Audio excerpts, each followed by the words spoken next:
Dun-dun-dun, dun-dun-dun. What's up, guys? It's Dudes Talking Wrestling. I'm Dev. I'm Spooky. And we have some breaking news for you. Yes, we do. Go ahead and tell the people. This year, August 5th, 2023, Summerslam is coming to the Motor City. Now, our Keefe, our insider, he did let us know that this has been talked about, but now it has been confirmed. It's been confirmed today.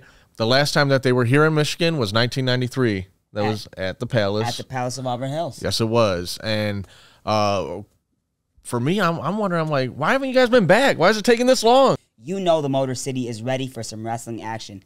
And for it to be SummerSlam is the cherry on top. Come on now, and I just so happen to wear my SummerSlam 92. 92. Ooh. So this is at Wembley Stadium. I wasn't even alive then.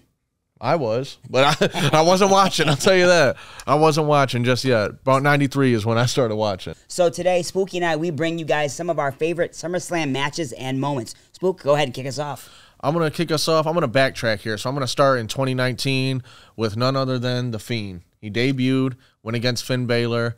It was a bit of a squash match, They had him with the little neck breaking at the end. And for Bray Wyatt to introduce The Fiend, it was a lot of hype was around it. I thought it was a great match. I thought it was a great entrance, great debut for the character. I love that match.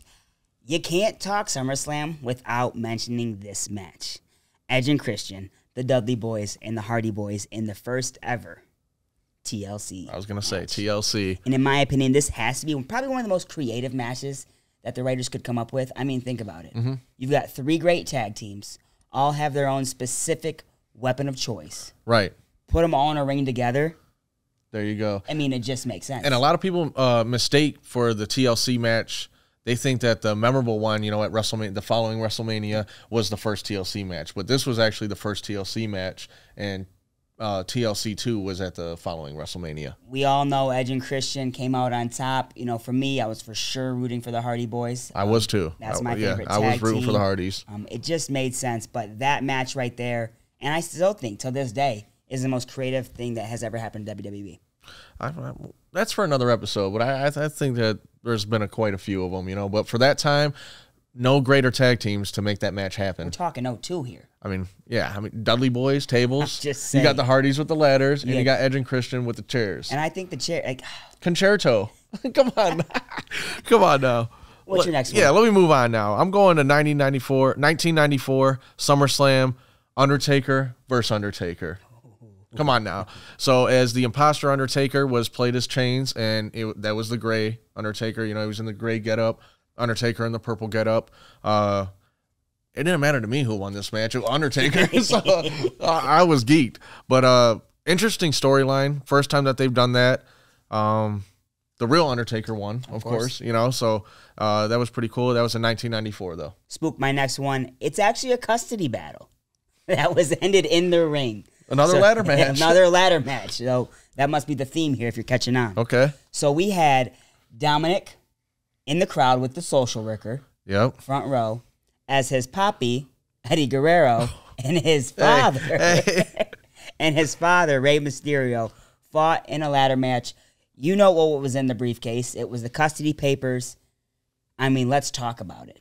The match was great. Dominic himself even got involved a little bit. Did you see the pop when Dominic jumped in the ring? Oh, yeah. They went wild. Started shaking it as Eddie Guerrero. The ladder. He said, "Why do you shake the ladder?" This is your poppy speaking. Come on, you're gonna come home and love me, yes, eh?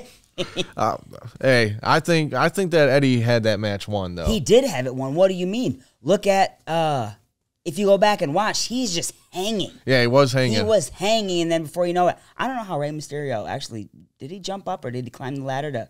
Oh, he climbed for sure. Okay. I don't know how. He would have climbed over his shoulders. His vertical was not there to just jump up and was pull not Eddie there. Guerrero. I don't know if Dominic maybe gave him a little boost or not, but at the end of the day, what happened to Dominic? Look at him now. I know come that. on now. You disrespectful POS. That's all I gotta say. Punk kid, come on now. He's the most dangerous man in WWE right now. Hey, he served time.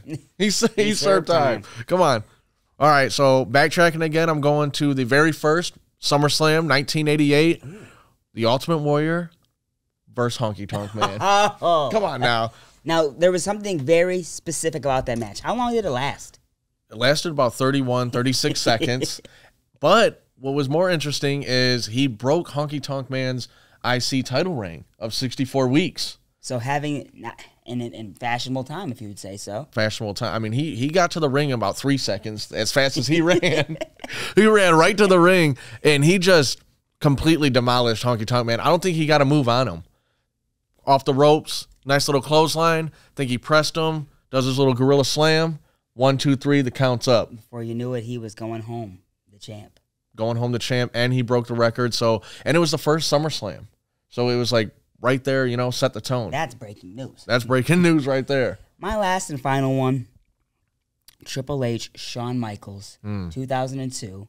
As you mentioned before pre-production, Shawn Michaels' first time returning to the ring in over 4 years. I remember. Obviously, there was no such thing as ring rust back then. No, not at all. I was disappointed he showed up in the jeans. I was like, what are you doing here? You know, but other than that. And correct me if I'm wrong, that was a street fight. That was a street fight. So once again, you had elbows coming from the ladders. Or excuse me, elbows being dropped from the ladder. Yep. You had chairs smashing skulls. These guys were both bloody. And you had people going through tables. So once again, there goes my ladder match. Little TLC match. Okay, you got a little combination of both. I see what you're doing here. Yeah, I mean, perfect fit. The storyline was great. Build up. His first match back. Come on, going against Triple H. Who better than your best friend? You know, the guy that you've been working with all these years 100%. Let's say, protect you in the ring. You know, make sure that, hey, if a spot goes wrong, I'm going to know what to do here. You know that they were giving blow to blow. Yeah. They weren't holding back. And at the end, Shawn Michaels did get the victory. He did get the victory, so that was a great. And matter of fact, his comeback for that whole little season that he had, I believe he was the first Elimination Chamber winner, and he won the title. But you also have to remember, what did Triple H do after the match? He pulled out his handy-dandy sledgehammer, which actually, after that blow to Shawn Michaels' head, sent him back to rehab for a few more months. Okay. So think about it. You haven't wrestled in 4 years. Right. You come in with your best friend. You win the match. Right. And then he pulls out Old Faithful. Old Faithful, yep. And sends you out to, the disabled list for another 4 months. Well, he came back and had a hell of a return, though. So we want to know your guys' favorite SummerSlam moments. Yeah. Some of your favorite matches that you've seen. Yep. With it coming back to Detroit, we are oh so excited, and we know you guys are too. So hit that like button, make sure you're subscribed, and if you guys like this stuff, well, remember, we're just a couple dudes Talking wrestling.